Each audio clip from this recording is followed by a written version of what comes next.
This channel does not promote any violent, harmful, or illegal activities. All content provided by this channel is meant for an educational purpose only.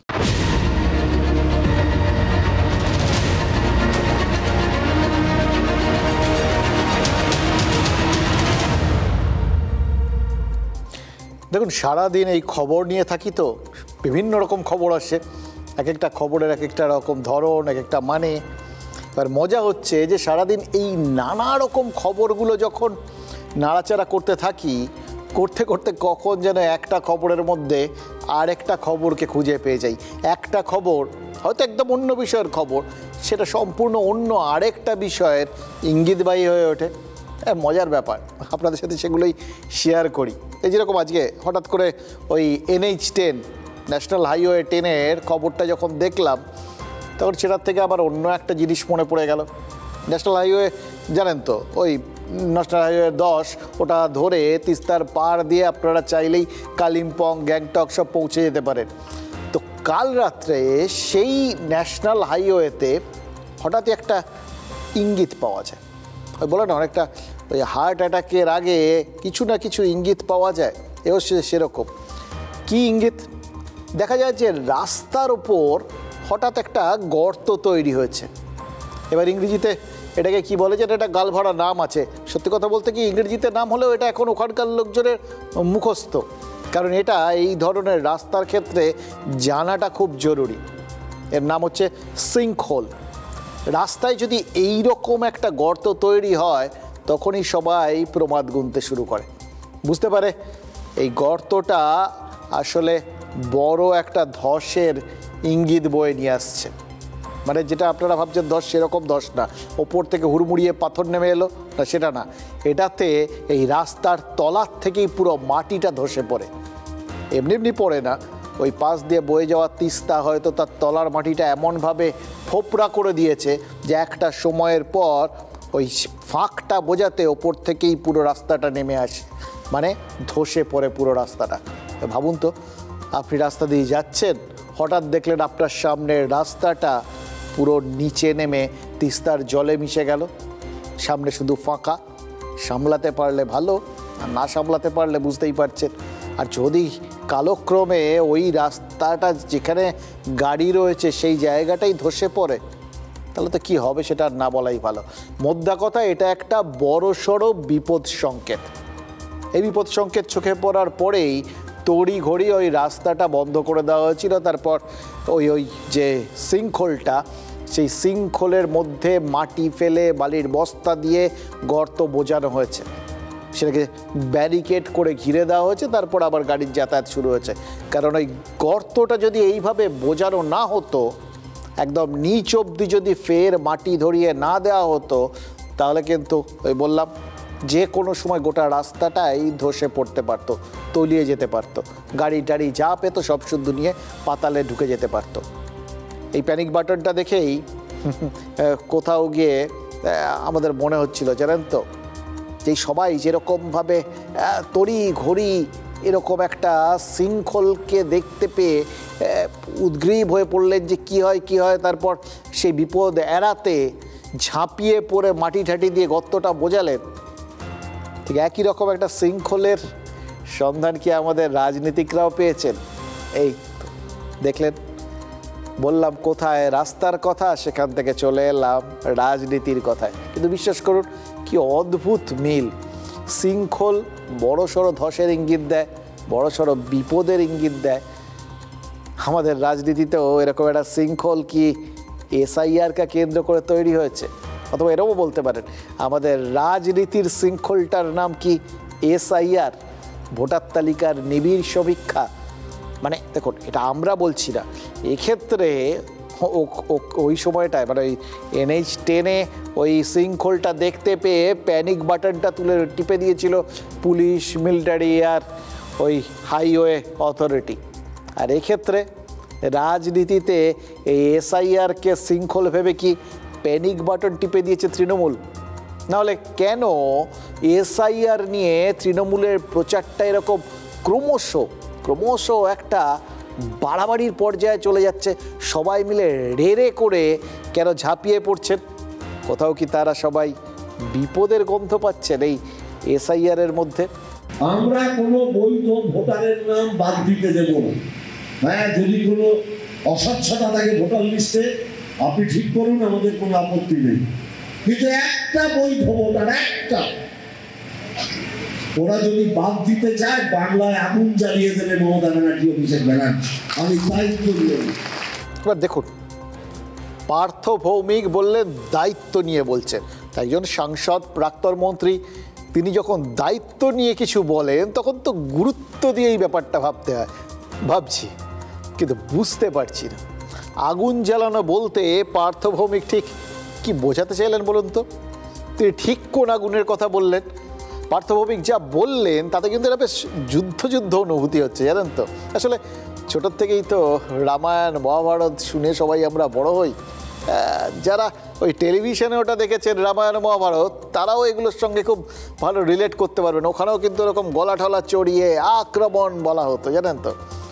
তো পার্থ ভৌমিক হলেন সেই সেনাপতি যিনি কুরুক্ষেত্রের মতো প্রকাণ্ড যুদ্ধক্ষেত্রে দাঁড়িয়ে তার সেনাবাহিনীকে বললেন আক্রমণ। কিন্তু আক্রমণ বলে তিনি কি সবাইকে রেড়ে করে ঝাঁপিয়ে পড়তে বললেন? তিনি বললে আর ঝাঁপাবেই বা কেন তার সেনাবাহিনী? কেউ ঝাঁপাতে পারে, কিন্তু সামগ্রিক তৃণমূল বাহিনী একমাত্র পার্থ ভৌমিকের কথায় ঝাঁপিয়ে পড়বে না। সেই জন্যই বোধহয় পার্থ ভৌমিক গোটা বিষয়টা অন্য কারুর নামে দিয়ে দিয়েছেন, মানে কাদের নামে আক্রমণটা হবে সেটা বুঝিয়ে দিয়েছেন। কিন্তু কেন বোঝালেন? পার্থ ভৌমিক বলছেন একটাও বৈধ নাম যদি বাদ যায় তাহলে আগুন জ্বালিয়ে দেবেন মমতা বন্দ্যোপাধ্যায় এবং অভিষেক বন্দ্যোপাধ্যায়। এইখানটাতে একটু থামতে হচ্ছে, জানেন তো। আপনারাও থামুন, আপনারাও বুঝুন। দেখুন, এসআইআরে বৈধ নাম বাদ যাবে এটা কে বলল? না, মানে এখন পর্যন্ত নির্বাচন কমিশনকে যা বলতে শুনেছি তাতে তো মনে হচ্ছে এসআইআর থেকে বাদ দেওয়ার যে প্রক্রিয়াটা আছে, নাম বাদ দেওয়ার যে প্রক্রিয়াটা আছে, সেটা করাই হয়েছে ওই অবৈধ ভোটারদের নাম এই ভোটার তালিকার থেকে বাদ দেওয়ার জন্য। মৃত ব্যক্তির নাম বাদ দেওয়া হবে, কারণ 2002 সালে শেষবার এরকম নিবিড় সমীক্ষা হয়েছিল। তারপরেই 23 বছর, এর মধ্যে বহু ভোটার মারা গেছেন, তাদের অনেকেরই নাম আবার এই ভোটার তালিকায় বেঁচে রয়েছে। সুতরাং সেই জীবিত মৃত ভোটারদের পার্মানেন্টলি মৃত করার এবং তাদের সৎকার করা, মানে এই তালিকার থেকে বাদ দেওয়ার কাজটা এই এসআইআরের মাধ্যমে হবে। আবার ধরুন কেউ একটু বেশি নাগরিক, মানে আপনার আমার নামটা হয়তো একটা জায়গাতেই ভোটার তালিকায় রয়েছেন, কিন্তু কারোর নাম 2-3 জায়গায় রয়েছে, একটু বেশি ভোট দেন, নাগরিকত্বটা একটু বেশি জোরদার হয়, তো তাদেরও ওই বর্তমান ঠিকানাটা বাদ দিয়ে বাকি জায়গাগুলোর তালিকার থেকে নামটা বাদ দেওয়া হবে। আচ্ছা, এছাড়া আরও যারা এদেশের নাগরিকই নন, অন্যায়ভাবে আমাদের দেশে ঢুকে পড়েছেন এবং থাকছেন, খাচ্ছেন, আপনার আমার নাগরিক অধিকারে ভাগ বসাচ্ছেন, সোজা কথায় যারা অনুপ্রবেশকারী তাদের নামটাও বাদ যাওয়ার কথা। এবার দেখুন, মৃত ব্যক্তি, এক ব্যক্তি একাধিক জায়গায় নাম থাকা বা অনুপ্রবেশকারীর নাম ভোটার হিসেবে থাকা, এগুলো কোনোটাকেই তো বৈধ বলা যায় না। সুতরাং এই নামগুলো অবৈধ। এই নামগুলো যদি বাদ যায় তাহলে তার মানে অবৈধ নাম বাদ যাচ্ছে। এবার এর বাইরেও আরও কারো নাম বাদ যাবে, এটা কেন আগের থেকে আশঙ্কা করছে তৃণমূল নেতৃত্ব? তাহলে কি তারা ধরেই নিয়েছেন যে অবৈধ ভোটার সাজিয়ে বৈধ ভোটারদের নামও বাদ দেওয়া হতে পারে? এটা কিন্তু একটা ঘোরতর, মানে গুরুত্বপূর্ণ অভিযোগ, বিরাট অভিযোগ। কিন্তু প্রশ্ন একটা, জানেন তো, তাতে লাভটা কি বলুন তো? মানে এটা তখনই লাভ, মানে বিজেপি লাভ হতে পারে যেটা তৃণমূল বলছে, সেটা তো তখনই হবে যদি নির্বাচন কমিশন বেছে বেছে তৃণমূলের ভোটারদেরই নাম অবৈধ ভোটার বলে বাদ দিয়ে দেয়। এবার এই ভাবনাটাও একটু কষ্টকল্পিত হয়ে যাচ্ছে নাকি? মানে এই চক্করে তো বিজেপির ভোটারদের নামও বাদ চলে যেতে পারে। কার মনে কি আছে এই বাজারে সেটা বোঝা এত সহজ নাকি? নেতাদেরই বোঝা যাচ্ছে না। এবার ভোটাররা তো তাদের দেখেই শিখছেন। নেতারা আজ এখানে কাল সেখানে, আজ সাদা কাল সবুজ, তো এটা তো ভোটারদের ক্ষেত্রেও হতে পারে। মন বদলাতে কতক্ষণ, মিনিটে বদলে যায়। তো সেক্ষেত্রে একদম নির্দিষ্ট করে বলুন তো আজকের দিনে তৃণমূলের ভোটার এরকম গ্যারান্টি দিয়ে কাউকে দাগিয়ে দেওয়া সম্ভব এবং তার নাম বাদ দেওয়া সম্ভব? এবার সেটা যদি হয় বা করার চেষ্টা হয় তাহলে তো এটাও হতে পারে যে তৃণমূলের অভিযোগ মতো বিজেপির উপকার করতে গিয়ে আসলে অপকারই করে বসলো নির্বাচন কমিশন। তাহলে তৃণমূল কি আসলে হাওয়ায় কিছু ভাসিয়ে দিতে চাইছে? কোনো ব্যাপারটাই ছায়ার সঙ্গে যুদ্ধ। এবার সুকুমার রায় বলেছিলেন বটে যে ছায়ার সঙ্গে যুদ্ধ করে গাত্রে হলো ব্যথা, কিন্তু আমরা যেটুকুনি দেখেছি, যা অভিজ্ঞতা অর্জন করেছি, তাতে ছায়ার সঙ্গে রাজনীতিকরা, নেতারা এরা যুদ্ধটা করেন বটে, কিন্তু তাতে তাদের গাত্রে নয়, সাধারণ মানুষের গায়েই তো ব্যথা হয়। উদাহরণ চান? সিএএ এনআরসি বিরোধী আন্দোলনের কথাটা একবার মনে করুন, ওয়াকফ আন্দোলনের কথাটা মনে করুন। ছায়ার সঙ্গে যুদ্ধ করেছিল তৃণমূল, কিন্তু গায়ে ব্যথা হয়েছিল তাদের, যারা রাস্তায় বেরিয়ে বাড়ি ফিরতে গিয়ে দেখেছিলেন আন্দোলনের রাস্তা বন্ধ, অথবা কোথাও ট্রেন লাইনে অবরোধ হচ্ছে বলে ট্রেন বন্ধ, বিভিন্ন জায়গায় হামলা, গণ্ডগোল এ সমস্ত হয়েছিল। ওয়াকফ বিল বিরোধী আন্দোলন নিয়ে আমরা তো সাধারণ মানুষের প্রাণও যেতে দেখেছি। এবার আসি দ্বিতীয় প্রশ্ন। এই যে পার্থ ভৌমিক বললেন আগুন জ্বলবে, কোথায় আগুন জ্বলবে? এবং তার থেকেও বড় কথা, কারা জ্বালবেন আগুনটা? বড় কথা তো বটেই, তিনি যাদের কথা বললেন তাদের চেয়ে বড় নাম আর হয় নাকি? তাদের একজন আমাদের রাজ্যের মুখ্যমন্ত্রী, আর একজন এই রাজ্যের শাসক দলের সর্বভারতীয় সাধারণ সম্পাদক এবং সংসদীয় দলের নেতা। বিরাট পোস্ট, বিরাট দায়িত্ব, সাংবিধানিক দায়িত্ব। এবার মমতা বন্দ্যোপাধ্যায় এবং অভিষেক বন্দ্যোপাধ্যায়ের নেতৃত্বে যদি আগুনটা জ্বালানো হয় তাহলে সেটা নিশ্চয়ই এ রাজ্যে জ্বলবে। তাহলে রাজ্যের প্রশাসনিক প্রধানই রাজ্যে আগুন জ্বালবেন, এটা কি বললেন বলুন তো পার্থ ভৌমিক? এ তো সরাসরি রাজধর্মের সাথে রাজনৈতিক ধর্মের সংঘাত। কি সর্বনাশের কাণ্ড বলুন তো! মানে প্রশাসনিক প্রধানের তো জাস্ট ধর্ম সংকট হয়ে গেল। একই কথা অভিষেকের ক্ষেত্রেও খাটে। পার্থ ভৌমিক কিন্তু জানেন, এই নির্বাচন কমিশনকে চাপে ফেলতে গিয়ে নিজের দলের শীর্ষ নেতৃত্বকেই চাপে ফেলে দিলেন কিনা সেই প্রশ্নটা কিন্তু উঠছে। দেখিয়ে এনআরসি নিয়ে এসে কারো যারা এখানকার নাগরিক তাদের নাগরিকত্ব ক্যান্সেল করা হয়, তাহলে কিন্তু আমরা কেউ চুপ থাকবো না, আমরা স্ট্রংলি এটা প্রতিবাদ করব। সিএএ এনআরসি বিরোধিতায় কড়া অবস্থান নিয়েছিলেন মুখ্যমন্ত্রী, কড়া অবস্থান নিয়েছিল তৃণমূলের বিরোধিতা ছিল রাজনৈতিক। বাংলা শাসক রিটার্নও পেয়েছিল গণতান্ত্রিক পথে। 2021 বিধানসভা ভোটে বিজেপির তড়ি সিএএ এনআরসি বিরোধী আন্দোলনেই ফুটো করে দিয়েছিলেন মমতা বন্দ্যোপাধ্যায়।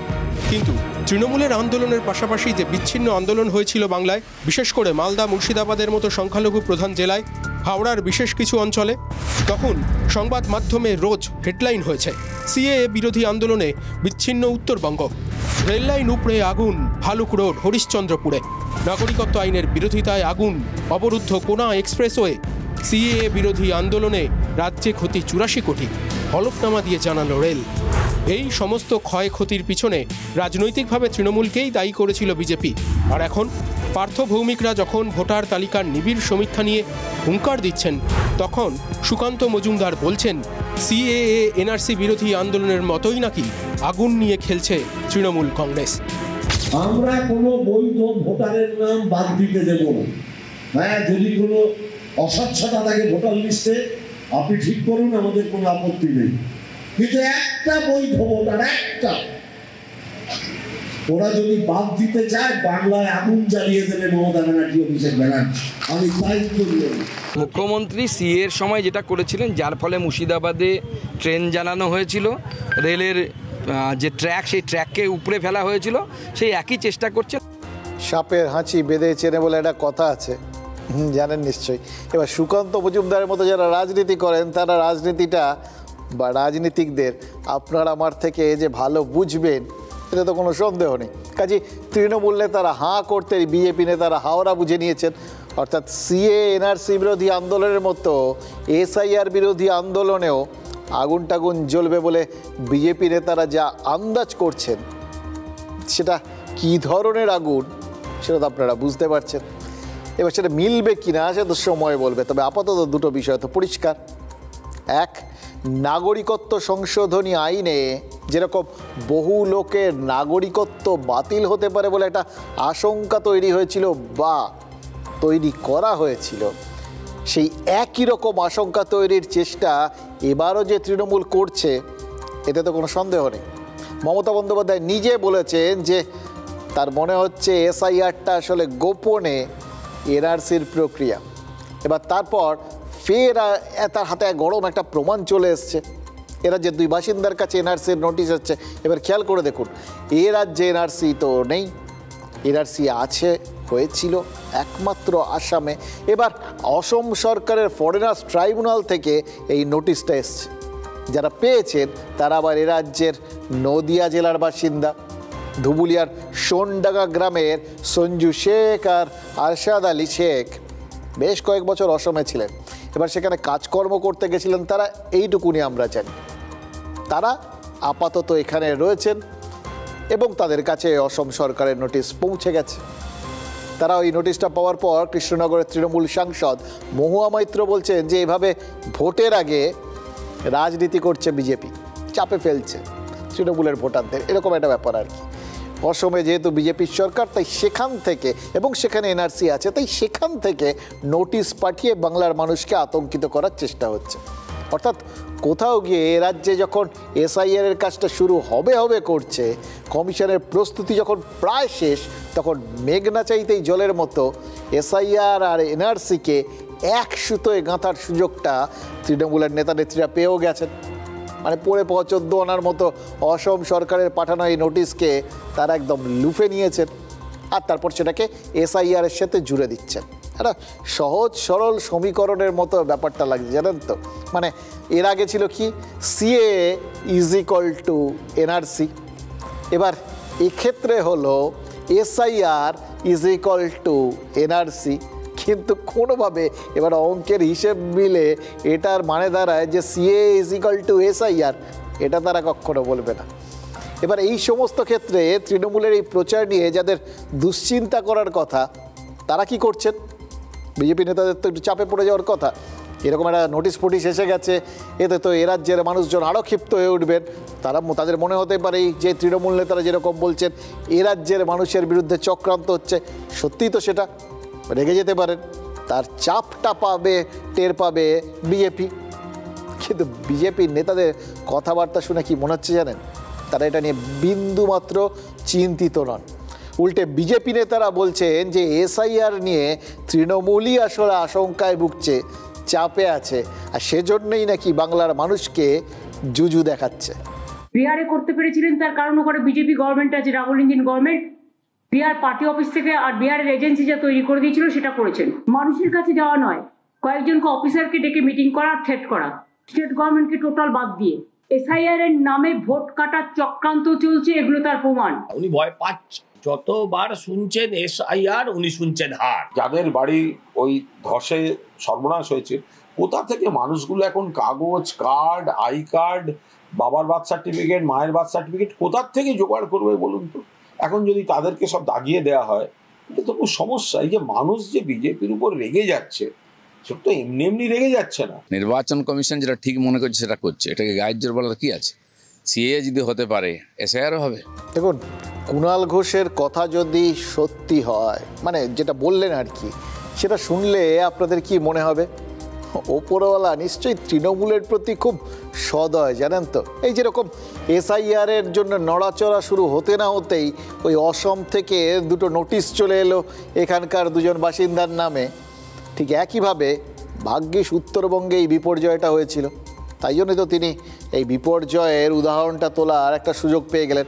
সত্যিই তো যেটা বললেন কুণাল ঘোষ, সেটা তো ফেলনা নয়। উত্তরবঙ্গে ওই রকম একটা বিপর্যয় তো হয়েছে। শুধু উত্তরবঙ্গ কেন, মালদা, মুর্শিদাবাদের বহু মানুষ একইভাবে তো ভাঙনের জেরে ঘর বাড়ি ভিটে ছাড়া হয়েছেন। অনেক মানুষ এখনও ঘর ছাড়া হয়ে রয়েছেন ভয়ে। ঘাটাল সহ পশ্চিম মেদিনীপুরের একটা বড় অংশের মানুষ প্রায় গোটা বর্ষাকালটা জলবন্দী হয়ে কাটিয়েছে। এবার তাদের অনেকেই তো এই জরুরি কাগজপত্র হয়তো সামলে রাখতে পারেননি, হয় ভেসে গেছে, নয় জলে নষ্ট হয়ে গেছে। এবার সেগুলো তো আবার নতুন করে তৈরি করতে হবে। প্রশাসনের দায়িত্ব সেগুলো নতুন করে তৈরি করে দেওয়া, কিন্তু সে তো জাস্ট এরকম করে চুটকি মারলো আর সব তৈরি হয়ে গেল, এরকম তো হবে না। একটা প্রসেস আছে, সময় লাগে। কিন্তু আপাতত রাজ্য নির্বাচন কমিশন যখন এই এসআইআর শুরু করে দিল বলে শোনা যাচ্ছে, তখন এই মানুষগুলোর কি অবস্থা বলুন তো? এ তো একবারে তাদের শিরে সংক্রান্তি দশা। আতিপাতি করে খুঁজলেও কাগজ তো তারা পাবেন না। তাদের কি হবে? তাদের বাড়িতে সমীক্ষকরা এলে তারা দেখাবেনটা কি? এটা কিন্তু একটা বাস্তব সমস্যা, এটাকে অস্বীকার করা যায় না, উপায় নেই। গতকাল শুনছিলাম যে মুখ্যমন্ত্রী বলছেন উৎসবের মরশুম এখনও শেষ হয়নি, সামনে কালী পুজো, ভাইফোঁটার ছুটি রয়েছে, এই সময় বহু মানুষ বাইরে ঘুরতে যান, এরকম সময় এসআইআর করা মানে তো মানুষকে চিন্তার মধ্যে ফেলে দেওয়া। কিন্তু কুণাল ঘোষও যা বললেন আজ, তাতেও তো এই দুশ্চিন্তার বহরটা আরও বেড়ে যাওয়ার কথা, এবং পুরোটা বাস্তবোচিত। দুর্গতদের দুশ্চিন্তা হওয়ার কথা।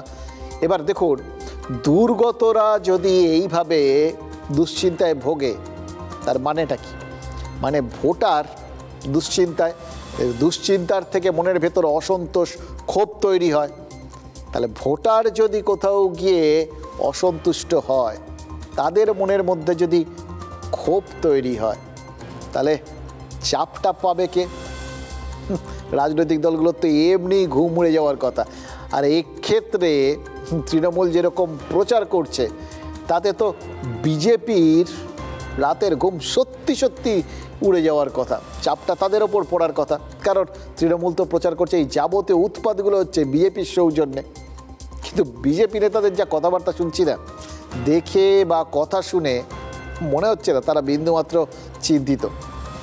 এনআরসি আর সিএকে নিয়ে তৃণমূল যখন পথে নেমেছিল, তখন কিন্তু মনে হয়েছিল যে তারা ব্যাপক চাপে পড়ে গেছেন।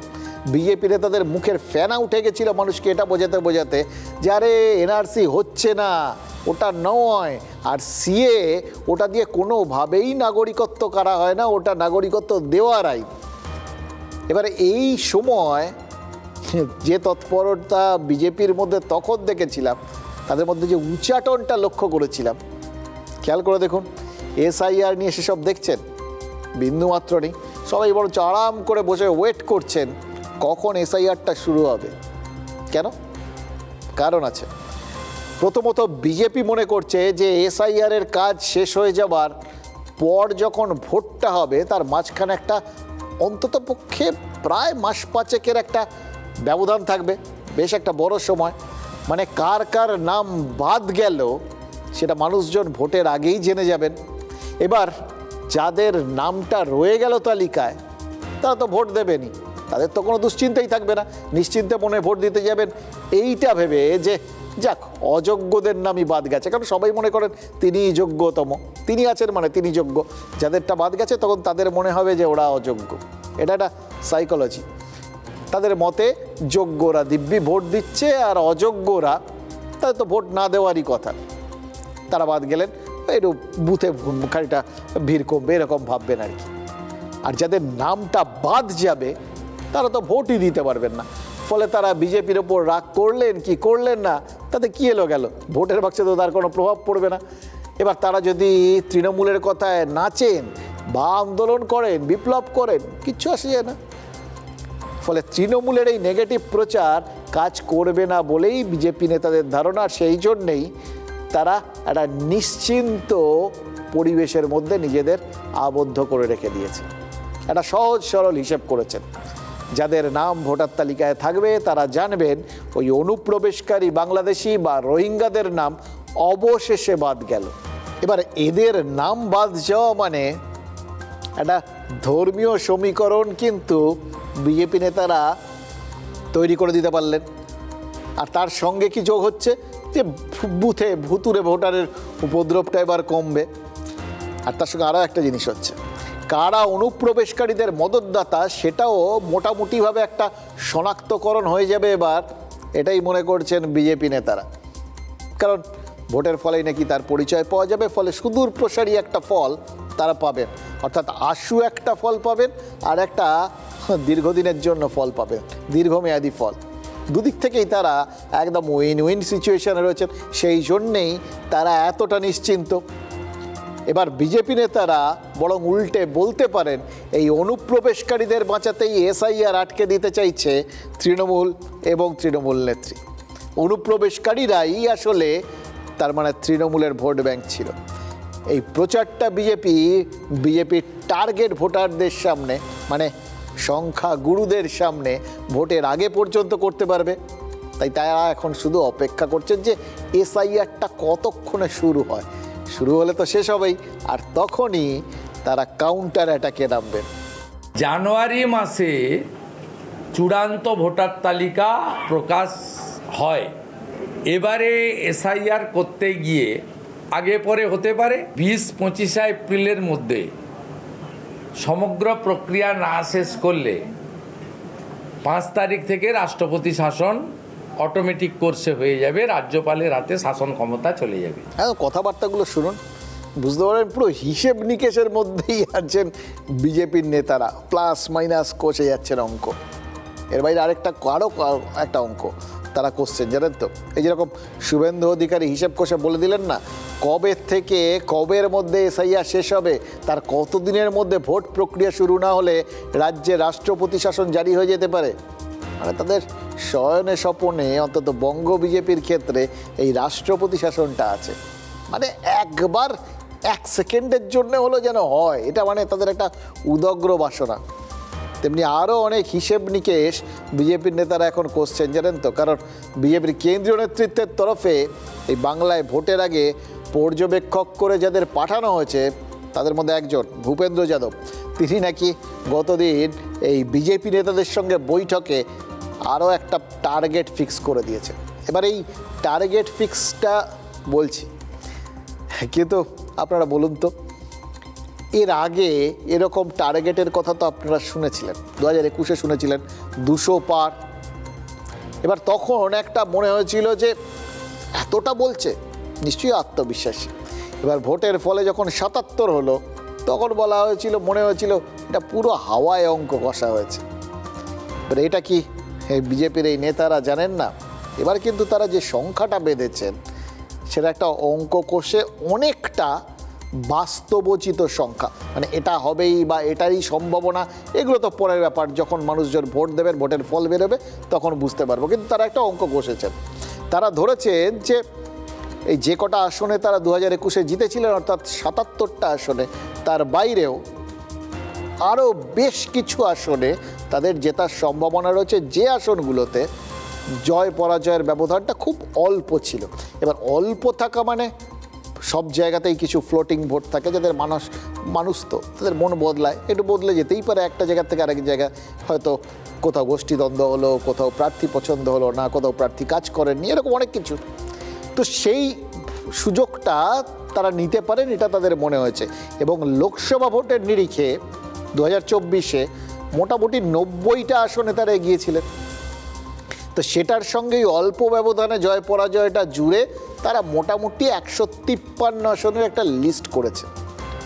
এবার এই লিস্টটা জিততেই হবে লিস্ট, তারপর বাকি যা এলো কুড়িয়ে বাড়িয়ে এসে তো বোনাস। মানে এক্ষেত্রে দেখুন, একটা অঙ্কের ভিত্তিতে টার্গেট ফিক্স করা হয়েছে, বাস্তবোচিত আর কি। এই মানসিকতাটা নিয়েই ময়দানে যেন ওই বিজেপির এখনকার নেতাকর্মীরা নামেন, সেটাও তারা নির্দিষ্ট করে দিয়েছেন। এবার খেয়াল করে দেখুন, এইটার মধ্যে মানে একটা জায়গা খুব ক্লিয়ার, ম্যাজিক ফিগার টপকে যাওয়ার কথা কিন্তু সবাই বলছে। ম্যাজিক ফিগার না টপকালে আর তারা আর করলেন কি, সেটাই তো প্রথম থেকে লক্ষ্য। সেদিক থেকে ব্যাপারটা সহজ, কিন্তু লক্ষ্যটা ছোট করে দেওয়া হয়েছে এই জন্যে, নির্দিষ্ট করে দেওয়া হয়েছে এই জন্যে যে এটাকে তারা সহজ বলে মনে করবে।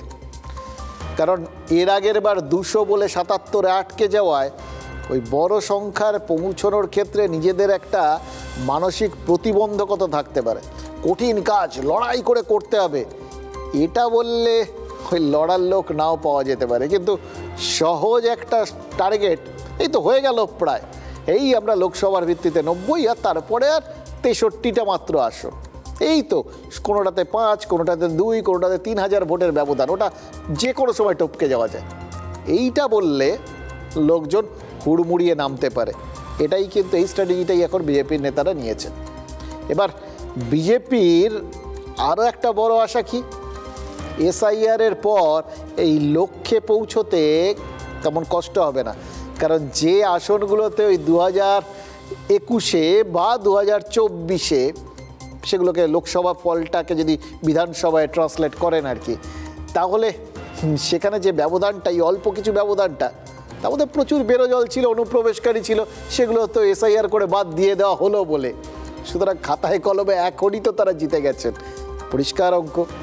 এবার সেইটা যাতে ওই কাপ আর ঠোঁটের মধ্যে গ্যাপ না থেকে যায়, তাই জন্য সেই সমস্ত জায়গায় বিধায়ক সাংসদদের একজন করে পাঠিয়ে এখন থেকেই বলে দেওয়া হচ্ছে ঘাঁটি গাড়তে, একদম বাড়ি ঠাড়ি ভাড়া নিয়ে তাদের সেখানে থাকতে হবে, সেখানে তাদের প্রচার করতে হবে, পুরো জিনিসটা দেখভাল করতে হবে। একজন করে নেতাকে একটা জায়গার দায়িত্বে থাকবে না, এটা কেন্দ্রের দায়িত্বে থাকবে না, এই 153টা, মানে খুব সিস্টেমেটিক একটা প্ল্যান করে ফেলা হয়েছে।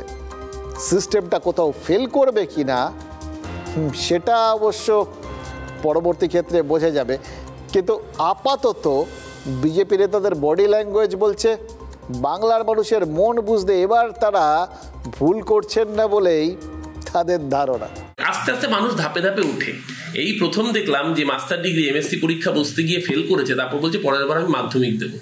গতবার বলেছিল আপকি বার 200 পার, এখন 153 নেমেছে। ন্যূনতমটা নিয়ে আলোচনা করছেন কেন, সর্বোচ্চটা নিয়ে ভাবুন। আগামী দিন এরকম চললে পরে লিডার অফ অপোজিশন হওয়ার মতো যে 30টা আসন পেতে হয় সেটাও পাবে না ভারতীয় জনতা পার্টি। যাই হোক, কার টার্গেট কত আর কে কোন টার্গেটে পৌঁছয় সেটা তো ওই বললাম, এখন চলবে, এগুলো শুনবো আমরা, দেখবো লিমিট বাড়ছে কমছে, আর আমরা বসে বসে কী ভাববো। আমাদের তো একটা জিনিসই আছে যে বিষয়টা আমরা বুঝি, মানে আমাদের ছোটোবেলার থেকে যেটা বুঝিয়ে দেওয়া হয়েছিল, স্কাই ইজ দ্য লিমিট, মানে আকাশ অসীম, এটাই হচ্ছে সীমানা।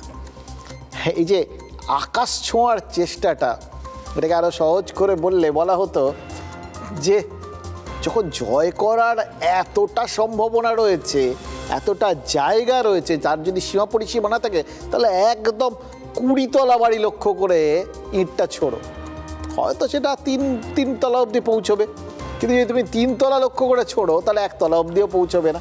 মানে এগুলো মার্কেটিং ম্যানেজমেন্টের কথাবার্তা আর কি।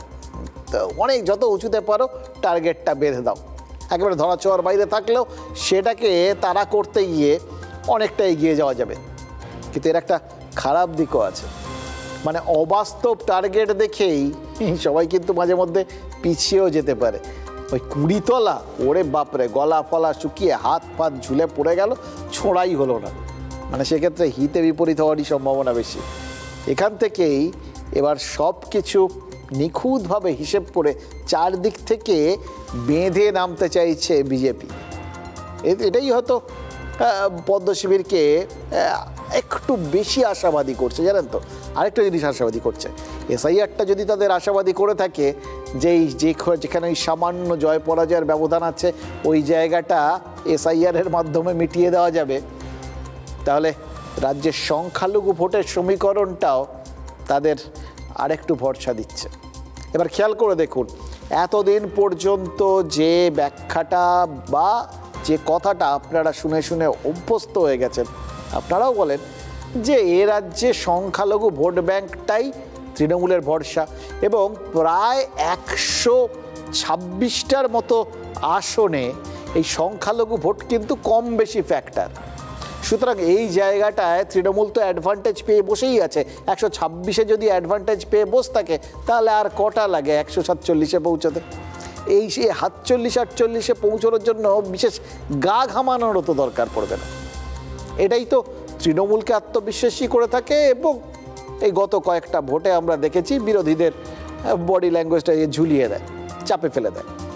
কিন্তু এইবার এই জায়গাটাই বিজেপিকে খানিকটা হলেও আত্মবিশ্বাসী করছে, কারণ তারা মনে করছেন যেটা গত কয়েক বছরে শত চেষ্টা করেও যে ভোট ব্যাংকে তারা ফাটল ধরাতে পারেননি, কিন্তু এবার সেখানে হয়তো নিজের থেকেই ফাটল তৈরি হয়ে যেতে পারে। মানে এ রাজ্যে মুসলিম ভোট ভাগ হতে পারে, এরকম একটা আশা বিজেপি বা বিরোধীদের মনে জন্ম নিতে শুরু করেছে। এর কারণ কি?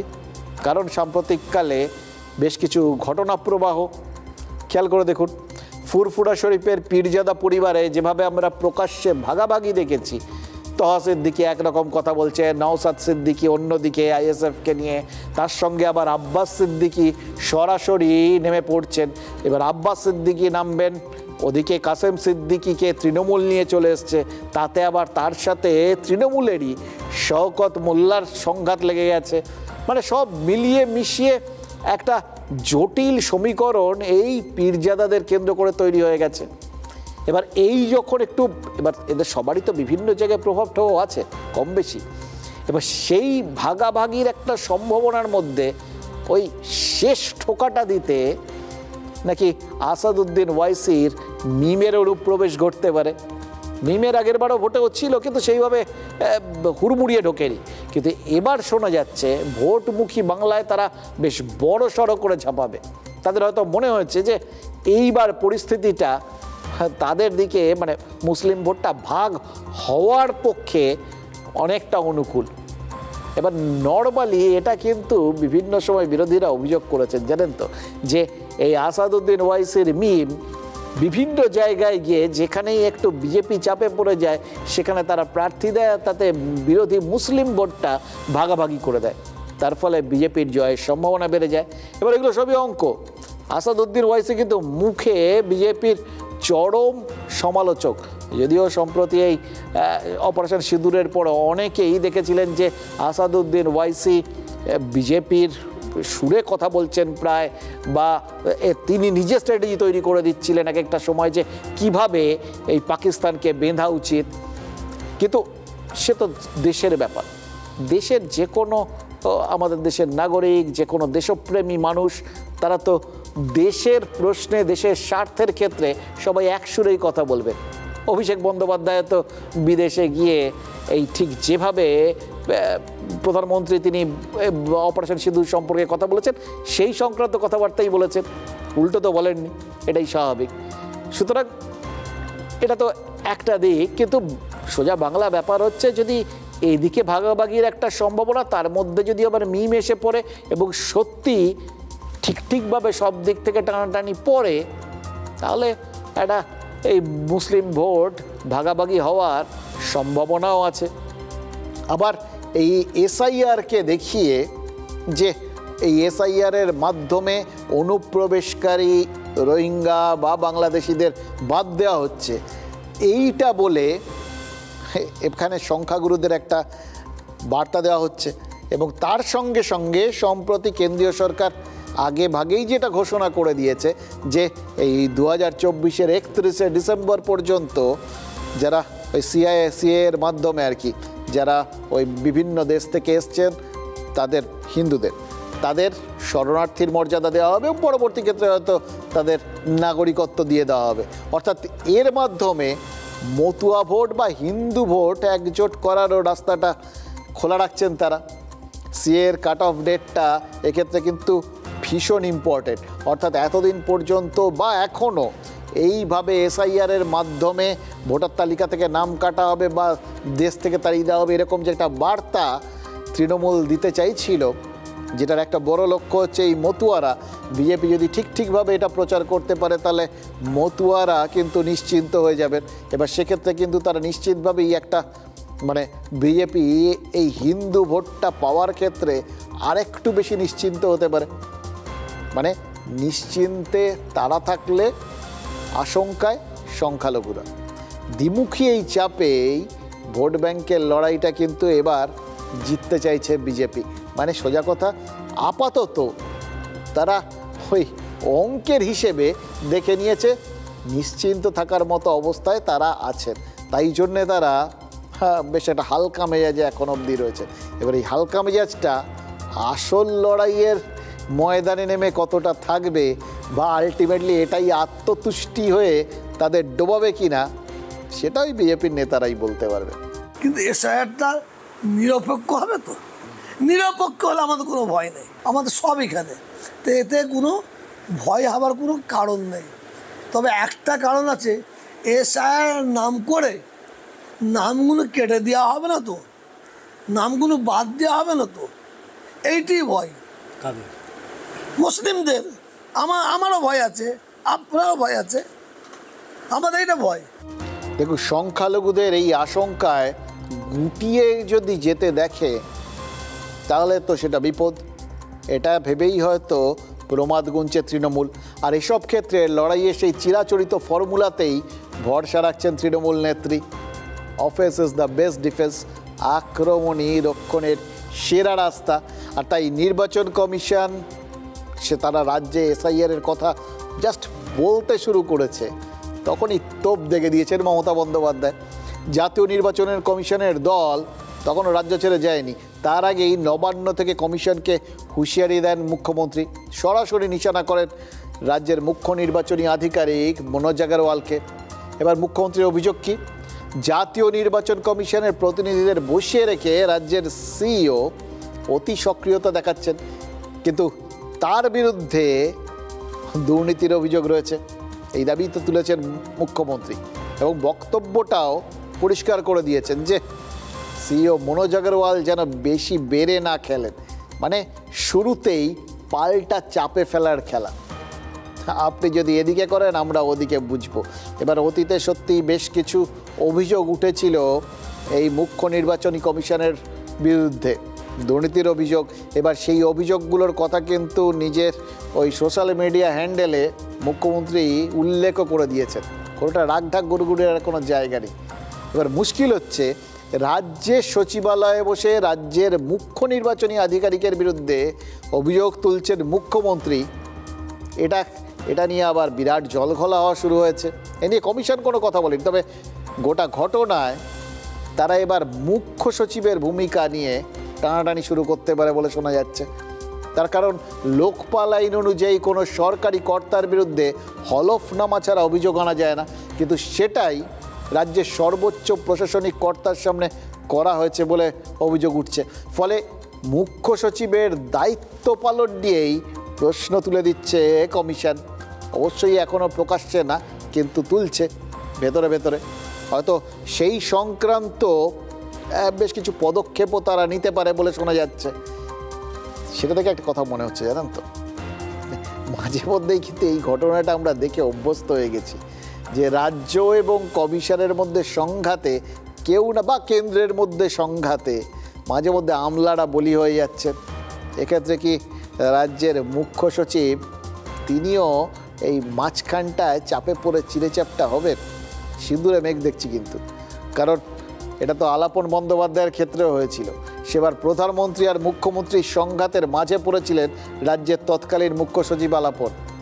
এদিকে রাজ্যের সিইওর বিরুদ্ধে মুখ্যমন্ত্রী এই রকম অভিযোগ তুলে দিয়েছেন। এটা কিন্তু রাজ্য রাজনীতিকে গরম করে দিয়েছে। এটা একদিকে মানে গোটা ব্যাপারটা একটা প্রশাসনিক কমিশন কি করে, কোথাও গিয়ে মুখ্য সচিব এবার তার মাঝখানে পড়ে যান কিনা, এগুলো নিয়ে একটা আলোচনা। আর আরেকটা কমপ্লিটলি ঢেউ উঠেছে রাজনৈতিক পুকুরে। সেখানে বিজেপি সরাসরি, মানে শুভেন্দু অধিকারী সরাসরি চ্যালেঞ্জ ছুড়ে দিয়ে বসে আছেন এই মুখ্য নির্বাচনী আধিকারিক, রাজ্যের মুখ্য নির্বাচনী আধিকারিকের সপক্ষে। পরিষ্কার তিনি দাবি করেছেন যে হয় ওই মনোজ আগরওয়ালের বিরুদ্ধে দুর্নীতির প্রমাণ দিন, মানে মুখ্যমন্ত্রীকে চ্যালেঞ্জ, আর নয়তো আমরা ব্যবস্থা নেব।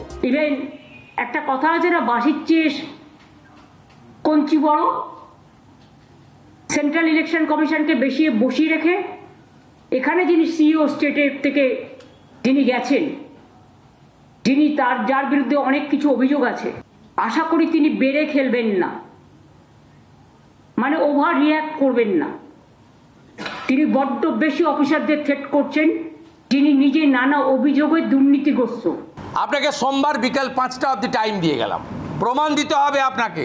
প্রমাণ না দিলে আর সিইসি এবং সিও ব্যবস্থা না নিলে দেওয়ালির পরে কয়েক হাজার লোক নিয়ে আসবো, নিয়ম মেনে 200 মিটার দূরে পাবলিক থাকবে, আর 50-60টা এমএলএ এখানে নিচে বসে থাকবো।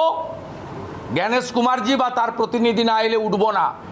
মানে উনি কি করবেন, না হলে কি করব, এটা নিয়ে বিশেষ মাথা খাওয়াবেন না, কারণ এই বক্তব্যগুলো এবং এতে কি হয় সেটা আপনারা অনেকেই দেখে ফেলেছেন, নতুন করে ভাবার কিছু নেই। আমি শুধু অন্য একটা কথা বলছিলাম, দেখুন, রাজ্যের মুখ্য নির্বাচন কমিশনের বিরুদ্ধে এই কমিশনের কর্মীদের বা অন্যান্য অফিসারদের থ্রেট করার অভিযোগ তুলেছেন মুখ্যমন্ত্রী। গুরুতর অভিযোগ, কিন্তু এড়িয়ে দেওয়া যায় না। এবার কারুর মনে হতে পারে যেভাবে তিনি এই অভিযোগটা তুলেছেন এবং সরাসরি এই রাজ্যের মুখ্য নির্বাচনী আধিকারিককে বিঁধেছেন, সেটাও কিন্তু সরাসরি তাকে বার্তা দেওয়া, যেটাকে বিরোধীরা থ্রেট করা বলছে। এই পাল্টা মানে পাল্টা থ্রেট, এটা নাটক জমে গেছে, এটা আমরা বুঝতে পারছি। মানে নির্বাচনী নাটক আর কি, এটা চলবে এখন প্রত্যেক দিন নতুন নতুন মোড়।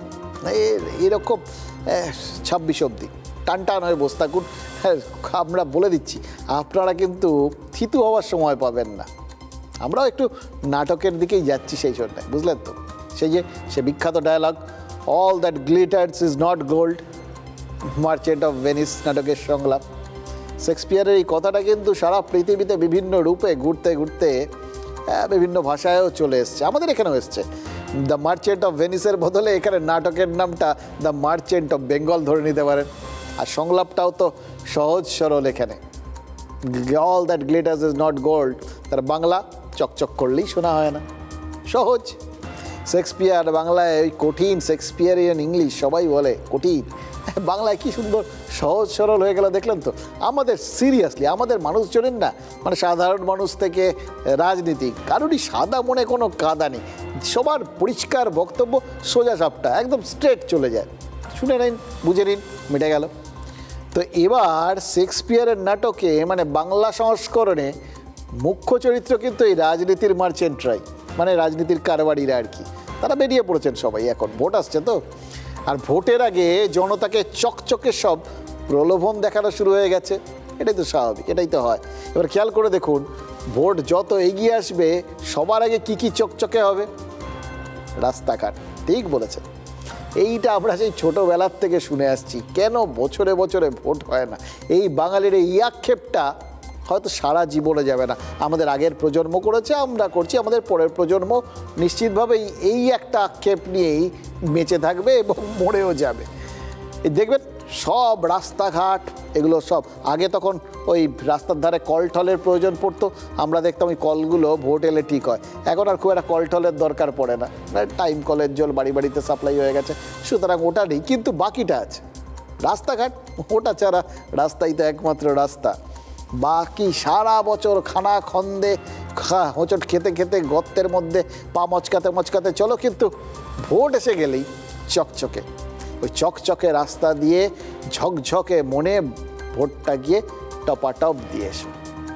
সেই চকচকে রাস্তা যে আসলে সোনা নয়, বরং আসলে সস্তা, ওই রোল গোল্ড বলতো না, নকল সোনা, ঝুটা, সেটা জনতা কিন্তু ধীরে ধীরে বুঝতে পারছে এবং অতীতেও বুঝেছে, বর্তমানেও বুঝছে, ভবিষ্যতেও বুঝবে।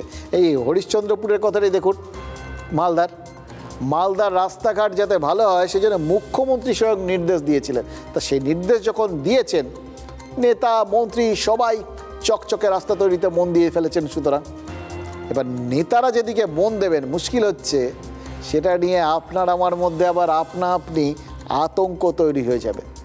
কারণ তাদের মন দেওয়া মানে কিছু না কিছু তো গেল আর কি। এলাকায় মুখ্যমন্ত্রীর নির্দেশে রাস্তা হচ্ছে, এটার পর কি হবে বা এটার থেকে কি হবে, এটা ভেবেই তো আতঙ্কে ভুগতে শুরু করে যায় মানুষজন। কিন্তু এই সমস্ত আতঙ্ক উৎকণ্ঠাকে দূরে সরিয়ে রেখেছিলেন এই হরিশ্চন্দ্রপুরের কাউয়ামারি গ্রামের বাসিন্দারা। খোদ প্রতিমন্ত্রী তথা বিধায়ক তাজমুল হক ফিতে কেটে রাস্তার উদ্বোধন করেছিলেন। সবাই মিলে একটু আশা করেছিলেন, যাক অন্তত ভোট অবধি নিশ্চিন্ত। তার বেশি কেউ ভাবেননি, এটা কেউ সচরাচর ভাবেও না। ভোটটার জন্য করা হচ্ছে, ভোটটা অবধি থাকবে।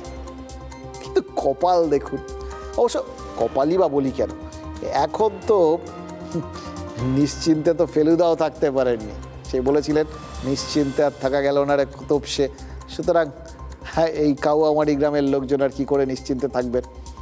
কোথাও রাস্তা অর্ধেক কাজ হয়ে থেমে, আর যে রাস্তা উদ্বোধন হয়ে গেল, সে নতুন রাস্তা ধুয়ে মুছে সাফ, অলরেডি আলগা। ভাবতে পারছেন? ভোট অবধিও টিকলো না, কোনো মানে আছে? স্থানীয়রা নিজেরাই তাই ফেলুদা সেজে একটু আধটু তদন্ত করেছেন, আর তাতে অভিযোগ উঠেছে রাস্তাটা ওপরে চকচকে কিন্তু পুরোটাই সস্তার, মানে সস্তার রাস্তা। সস্তার হ্যাঁ কত অবস্থা সে তো আপনারা জানেন। ওনারা একটাই অবস্থা দেখছেন, সেটা হচ্ছে দুরবস্থা। স্থানীয়দের অভিযোগ কি জানেন? রাস্তার ধারের গাঁথনি যা দেওয়ার কথা ছিল তার হাত দেখো দেওয়া হয়নি। মানে ইঞ্চিতে বুঝে নেওয়াটা যে কতটা কঠিন ওখানকার বাসিন্দারা টের পাচ্ছেন। নেতা মন্ত্রীরা বলছেন যে কন্ট্রাক্টরের দোষ, আর কন্ট্রাক্টরের কাছে গেলে বলা হচ্ছে সরকার জানে আর নেতা মন্ত্রীরা জানে। এর থেকে বেশি জানতেও পারবেন না, মানে জানতে চাইলেও বিপদ আর বলতে গেলেও বিপদ, কারণ বেশি জানতে গেলে হুমকি আসছে, বেশি বললে যে আসবে সে তো সবাই জানেন। এবার নতুন রাস্তা হবে আর সেই রাস্তা দিয়ে মানে মসৃণ রাস্তা দিয়ে হুমকি হুঁশিয়ারি অনায়াসে আসবে না, এটা হয় নাকি? কাওয়ামারি গ্রামে বিক্ষোভ দেখিয়েছে মানুষ, কারণ 600 মিটার রাস্তা ওই 1,27,00,000 টাকার রাস্তা ছিল, তো ওখানে নাকি দুর্নীতি করছে ঠিকাদার। সেটা বলতে পারছেন, বলতে পারছেন, দেখতে হবে কি হবে। সেটা আপনার 16 ফিট হওয়ার কথা, সেক্ষেত্রে আমরা দেখছি 9.5 থেকে 10 ফিট লেন্থ হচ্ছে। এবার সেক্ষেত্রে আমরা যখন বলতে যাচ্ছি কন্ট্রাক্টরের কোনো রেসপন্সিবিলিটি নেই। তারপরে এখানে যে রাজনৈতিক দল আছে, যে রাজনৈতিক দল এখানে আছে, ওকে যখন বলা হচ্ছে ও ডাইরেক্ট বলছে কন্ট্রাক্টরকে নিজের মতো করতে দে, তোরা ওখানে মাথা লাগাস না, মাথা লাগালে তোদেরই ক্ষতি হবে, এমনকি হয়েওছে সেটা। এর আগেও রাস্তার জন্য সেটা বলা হয়েছিল, সেক্ষেত্রে আমাদেরকে প্রচুর থ্রেট দেওয়া হয়েছে। আমরা বলেছিলাম শিডিউল অনুযায়ী রাস্তা হোক, কিন্তু আমাকে বলেছে শিডিউল দেখতে চাইলে তোমাকে নবান্ন যেতে হবে। কে এই কথাটা বলছে? ইঞ্জিনিয়ার বলেছিল। রাস্তা টিকবে না, এখনই তো ভেঙে পড়ে গেছে। পেট ভরেনি, দুবার ক্ষমতায় থাকার পরেও কাটমানি খেয়ে এদের পেট ভরেনি। সারা পশ্চিমবঙ্গ জুড়ে এদের যেখানটা বিধায়ক আছে, মন্ত্রী আছে, নেতা আছে, কর্মী আছে, সবাই কাটমানির সাথে জড়িত, প্রত্যক্ষ বা পরোক্ষভাবে। দেখুন, আমরা পথ চলতে চলতে যা দেখছি আপনাদের সামনে তুলে ধরছি, তার মধ্যে খারাপ যেমন আছে ভালোও আছে, শুধু পরিমাণটা কম বেশি হয় এই আর কি। আমরা গত পরশু একটা খবর দেখিয়েছিলাম আপনাদের, মনে আছে? ওই জলপাইগুড়ির গরুমারার বারোহিতা গ্রাম, আমাদের প্রতিনিধির সামনে দুটো বাচ্চা বলেছিল, কাকু আমাদের বই আর স্কুল ড্রেস ভেসে গেছে, বই খাতা কবে পাবো কাকু? আমাদের কানে কথাটা খুব লেগেছিল সেদিন, আমরা দেখিয়েছিলাম আপনাদের, যাতে নেতাদের কানে গিয়েও সেটা পৌঁছয়। আজ নেতারা পৌঁছে গেছেন সেই গ্রামে। তৃণমূল ছাত্র পরিষদের প্রধান শ্রীরাঙ্কুর ভট্টাচার্য, তার নির্দেশে ওখানকার স্থানীয় নেতারা সবাই ওখানে গিয়ে বই খাতা ড্রেস সব ওই বাচ্চাগুলোর হাতে তুলে দিয়েছে। ভালো, আমাদের এতেই শান্তি, এটাই আমাদের কাছে প্রকৃত ভালো খবর। কিছু তো হচ্ছে।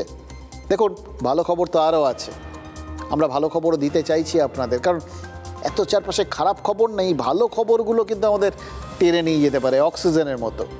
এই যে ঝড় জল আর্থিক টানাটানি, যেগুলো আপনার আমার মতো বাঙালি মধ্যবিত্তের রোজ নামচা, এর মধ্যে যোগ করুন ওই নেতাদের চোখ রাঙানির থেকে ক্লাসিক সব দুর্নীতি, রাস্তা, সেই সমস্ত রাস্তা দিয়ে ভবিষ্যৎ প্রজন্ম আর কতটুকুই বা দৌড়বে এই সংশয়। কিন্তু জানেন, যতই ভাঙা চোরা রাস্তা হোক, এর মধ্যেও কেউ কেউ শুধু দৌড়চ্ছে না, বরং রকেটের গতিতে ছুটে যাচ্ছে। যেমন ধরুন ক্যানিংয়ের সায়ন নস্কর, বাবার ছোট্ট একটা পানবিড়ির দোকান, মা আশা কর্মী। সায়ন এবারের ITI টপার, 600-তে 600 পেয়েছে সায়ন। খোদ প্রধানমন্ত্রী নরেন্দ্র মোদী নিজের হাতে সম্মান জানিয়েছেন সায়নকে। নেতারা খোঁজ পাননি, নাহলে হয়তো এতক্ষণে ছুটে যেতেন নিশ্চিতভাবেই সায়নের কাছে। ভোটের বাজার তো, কিন্তু আমরা খোঁজ পেয়েছি। এমন সোনার টুকরো ছেলেদের আসলে আগলে যে না রাখলেই নয়। सायान नास्कर कंप्यूटर ऑपरेटर और प्रोग्रामिंग असिस्टेंट के लिए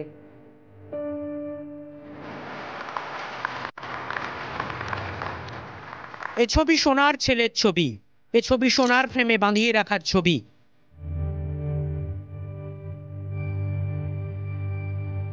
বাঁধ ঘেরা জীবন, একের পর এক ঢেউ যখন জীবনকে ধাক্কা দেয়, তখন হয়তো ক্যানিংয়ের প্রত্যন্ত এলাকা থেকে সায়ন নস্কররাই ছিটকে বেরিয়ে আসে। প্রধানমন্ত্রীর হাতে গিয়ে পুরস্কার আনতে পেরেছি, এটাই একটা বড় ব্যাপার। খুব ভালো লাগছে।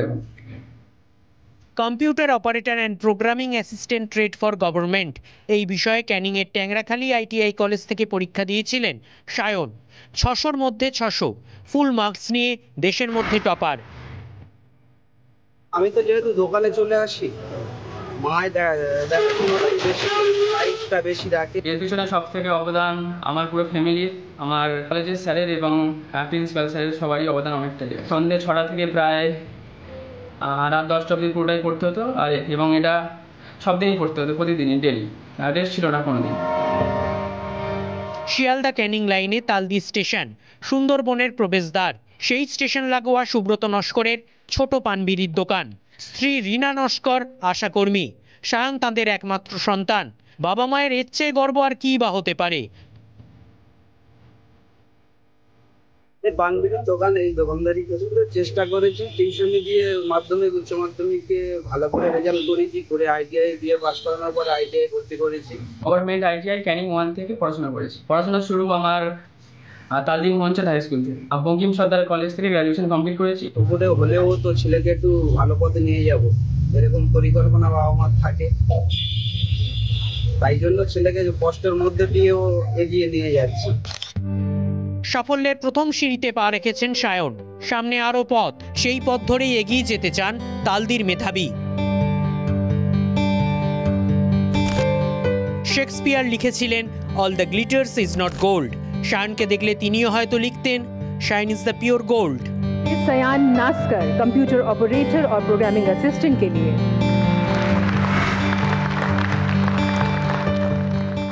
একটা ভালো খবর দিলাম, আরও একটা ভালো খবর দেবো, দারুণ খবর। ট্রাম্প নোবেল শান্তি পুরস্কার পাননি, পেয়েছেন ভেনেজুয়েলার গণতান্ত্রিক আন্দোলনকারী মারিয়া করিনা মাচাদো। তিনি তো ডবল বিখ্যাত হয়ে গেলেন, একদিকে নোবেল শান্তি পুরস্কার পেলেন, অন্যদিকে ট্রাম্পের মানসিক অশান্তির কারণ হলেন। ট্রাম্পের নাম নাকি শেষ 16 ছিল, বাদ গেছে 3টে কারণে। 1, ট্রাম্প জলবায়ু পরিবর্তন রোধে দূষণ বিধি মানতে রাজি হননি। 2, ট্রাম্প অভিবাসীদের হাতে শেকল বেঁধে ফেরত পাঠিয়েছেন। খেয়াল করে দেখুন, তার মধ্যে ভারতীয়রা ছিলেন। অর্থাৎ তার এই যে কৃতিত্ব, মানে এই নোবেল শান্তি পুরস্কার না পাওয়ার কৃতিত্ব, তার পেছনে ভারতীয়দের একটা হাত আছে আর কি। H-1B ভিসা তিনি দুর্মূল্য করেছিলেন, মনে আছে? কিন্তু এবার মজা ব্যাপার হচ্ছে, রসায়নে যুগ্ম নোবেল পেয়েছেন মার্কিন নাগরিক ওমর ইয়াগি। তিনি কে? জর্ডনের আম্মানে প্যালেস্তানীয় শরণার্থী পরিবারে তার জন্ম। তার বাবা মা 1948-এ ওই গাজা ভূখণ্ড থেকে পালিয়ে জর্ডনে এসেছিলেন। 15 বছর বয়সে মেধাবী ইয়াগি শরণার্থী হিসেবেই আমেরিকায় আসেন। আর এখন সেই শরণার্থী, যে শরণার্থীদের দেশ ছাড়া করতে উঠে পড়ে লেগেছেন ট্রাম্প, যে তিনি নোবেল পাবার জন্য উঠে পড়ে লেগেছিলেন, তিনি পেলেন না, কিন্তু এই যাদের তিনি দেশ ছাড়া করতে উঠে পড়ে লেগেছিলেন, সেই এক শরণার্থীর হাত ধরে তার আমেরিকায় নোবেল এলো। ভাগ্যিস ইয়াগি যখন আমেরিকায় এসেছিলেন তখন জিমি কার্টার প্রেসিডেন্ট ছিলেন, ট্রাম্প ছিলেন না। আর ট্রাম্পের নোবেল না পাওয়ার 3 নম্বর কারণ, তিনি দেশে ভেতরে তো ছেড়ে দিন, ওখানে তো সেনা নামিয়েছিলেন, কিন্তু বিভিন্ন দেশের ভেতরে অশান্তি পাকানোর পরিস্থিতি সৃষ্টি করেছেন। এর থেকে বড় সত্যি তো আর কিছু হয় না। এবার ট্রাম্প নোবেল না পেয়ে এবার নরওয়ের ওপর কিন্তু শুল্ক বসাতে পারেন, কারণ এই শান্তি পুরস্কারটাই নরওয়ের থেকে দেওয়া হয়। ও দেশের পার্লামেন্ট 5 জনের একটা কমিটি তৈরি করে, তারা দেয় আর কি। সুতরাং তার রাগ যে নরওয়ের ওপর পড়বে, এটা নিয়ে তো কোনো সংশয় নেই। একটা জিনিস বুঝতে পারছি, জানেন তো, আমেরিকার সাম্রাজ্যবাদ পুরো শেষ। আমেরিকা বলতে পারে তারা এখনও সবচেয়ে শক্তিশালী, কিন্তু দেখুন নরওয়েও তাদের পাত্তা দেয় না। এবার ট্রাম্পের নোবেল না পাওয়ার 4 নম্বর কারণটা আমরা বলে দিচ্ছি। নামটা তো পাকিস্তান সুপারিশ করেছিল। এবার সন্ত্রাসবাদী রাষ্ট্র যদি কারো নাম শান্তি পুরস্কারের জন্য সুপারিশ করে, সেই ব্যক্তি জীবনে কোনোদিন ওই শান্তির নোবেল পেতে পারেন? এটা যদি কেউ বুঝিয়ে দেয় না ট্রাম্পকে, আমি শিওর তিনি ব্যাকফায়ার করবে কোনো ব্যাপারটা। তিনি উল্টে পাকিস্তানের ওপরে হয়তো মিসাইল ছুঁড়ে দেবেন নাকি দেবেন না। মানে ট্রাম্প নোবেল পাচ্ছেন না, তাই কি পাকিস্তানও মিসাইল পাবে না? দেখুন, কাল পর্যন্ত খবর ছিল পাকিস্তান F-16 যুদ্ধবিমানের জন্য অত্যাধুনিক অ্যারাম মিসাইল পাচ্ছে, আমেরিকার কাছ থেকেই পাচ্ছে। আর আজ ভারতে মার্কিন দূতাবাস জানিয়ে দিয়েছে যে ওটা ভুল খবর। ভাবুন তো, হঠাৎ করে ঠিক খবরটা ভুল হয়ে গেল কেন?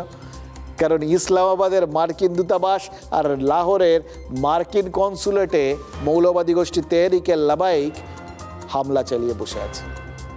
ইন্টারনেট পরিষেবা বন্ধ করে পুলিশ, কমান্ডো সব নামিয়েছে পাকিস্তান, সামাল দেওয়া যাচ্ছে না।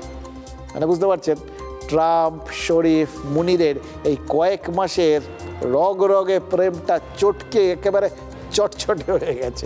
আসলে ট্রাম্পই কিন্তু প্রেমে প্রতারণা করেছেন। শরীফ মুনিরকে ফাঁদে ফেলে তিনি ইসরায়েলের গাজা প্ল্যান পাশ করিয়ে নিয়েছেন। মানে গাজার বোমা খাওয়া মানুষের প্রতি যে অবিচার হতে চলেছে, তাতে ইসলামিক রিপাবলিক অফ পাকিস্তানও শরিক, এটাই তিনি প্রমাণ করে দিয়েছেন। আর তাতেই পাকিস্তানের মৌলবাদী জঙ্গি গোষ্ঠীগুলো ক্ষেপে উঠেছে। আর তাই পাকিস্তানের পুলিশকে এখন ওভারটাইম করতে হচ্ছে। আসলে কী হয় জানেন তো, আগুন নিয়ে খেলতে গেলে হাত তো পুড়বেই, কিন্তু যিনি খেলছেন সে আসিম মুনির, ওদের ফিল্ড মার্শাল, সেই দ্বিজাতি তত্ত্ব ছাড়বে নাকি? ফিল্ড মার্শাল তো এবার মাসুদ আজহারের সঙ্গে মিলে নতুন আরেকটা পরিকল্পনা করে ফেলেছেন, কিছুতেই ছাড়বে না এরা। মানে ওই বলে না, সোজা হয় না, সেই রকম কুকুরের লেজের মতো। এতবার মার খেলো, সমস্ত ঘাঁটি ধ্বংস হলো, এবার কি পরিকল্পনা করেছে? ভারতে মহিলা আত্মঘাতী জঙ্গি দিয়ে হামলা চালানোর চেষ্টা করবে জৈশ। মাসুদ আজহারের বোন সাদিয়া আজহারের নেতৃত্বে বাহিনী তৈরি হয়েছে। এর জন্য একদম পুরো নিয়ম করে খানিকটা ওই বিজ্ঞাপন দিয়ে নিয়োগ শুরু হয়েছে। এই 8ই অক্টোবর থেকে নিয়োগ শুরু হয়েছে। বাহিনীর নাম জামাত উল মমিনাত। সাদিয়ার স্বামী ইউসুফ আজহারকে অপারেশন সিঁদুরে ভারত নিকেশ করে দিয়েছে, ফলে সাদিয়া বদলা নিতে চাইবে, এটাই স্বাভাবিক। গোয়েন্দারা বলছেন যে মহিলা সন্ত্রাসবাদীদের পক্ষে নিরাপত্তার ঘেরাটোপ টপকে ক্ষয়ক্ষতি করাটা অনেক সহজ। তাছাড়া সন্ত্রাস মানেই তো আত্মঘাতী বিস্ফোরণ নয়। ভারতের কোনো জনবহুল এলাকায় মিথ্যে অভিযোগ করে, ইস্যু তৈরি করে, সাম্প্রদায়িক হিংসা তৈরি করে দেওয়াটাও তো একটা কৌশল হতে পারে। তাতে ভারতের অভ্যন্তরে অশান্তি দানা বাঁধবে। আবার আন্তর্জাতিক মঞ্চে ভারতকে বদনাম করার হাতিয়ারও পাকিস্তানের হাতে চলে আসবে। ভারতীয় মহিলাদের ধর্মের নামে উস্কানোর চেষ্টা কিন্তু ইতিমধ্যেই শুরু করে দিয়েছে পাকিস্তান। কতদূর নোংরা একটা দেশ ভাবতে পারছেন? অনলাইনে ইস্তেহার ছেড়েছে জামাত, সেই ইস্তেহার ভারতীয় সংবাদ মাধ্যমের কাছে কিন্তু এসছে।